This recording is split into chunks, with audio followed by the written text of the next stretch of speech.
Glory and mercy be unto the great God of heaven, to whom we serve.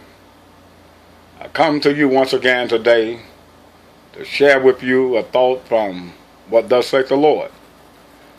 Because one day will come the day that is called the day of judgment, that we'll all stand before the great God in heaven to be judged by him.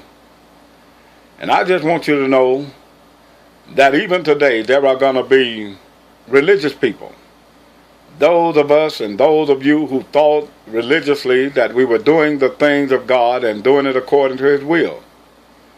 There are going to be some surprises in that day of judgment. One of the surprises being that Jesus will say in that day unto so many people religiously that I never knew you. There will be people standing at the judgment arguing with God, as if trying to get him to understand. Lord, do you remember me? When you read Matthew chapter 7, beginning at verse number 21, Jesus, when he was talking to religious people. He was not talking unto the world.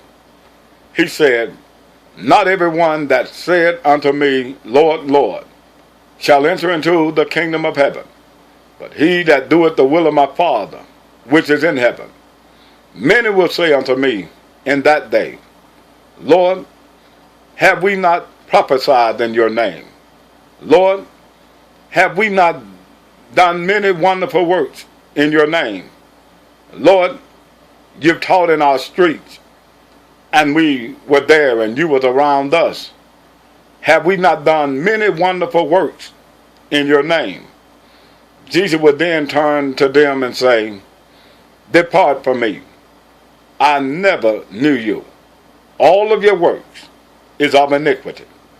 We don't want to stand around God in the day that is called the day of judgment, just to hear these words. But when you read 1 John, the 4th chapter, we find a great message. And this message is for everyone. It's written for those of you. It's written for those of us. John, he writes these words. He said, Beloved, believe not every spirit, but try the spirits to see whether they be of God. Because many false prophets have gone out into the world.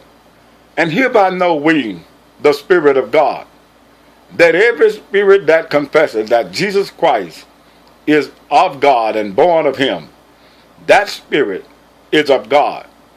But if a man that say that Jesus Christ is not of God, that is the spirit of an antichrist.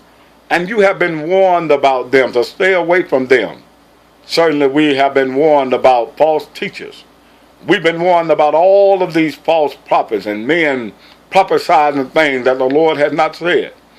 He said, hereby know we the spirit of truth and the spirit of error. Which spirit are you in? As we study God's word, please ask questions about your soul's salvation. Because one day we will meet God and we will stand before him in the day that is called the day of judgment. Please write up on this page. Ask questions about your faith and about salvation.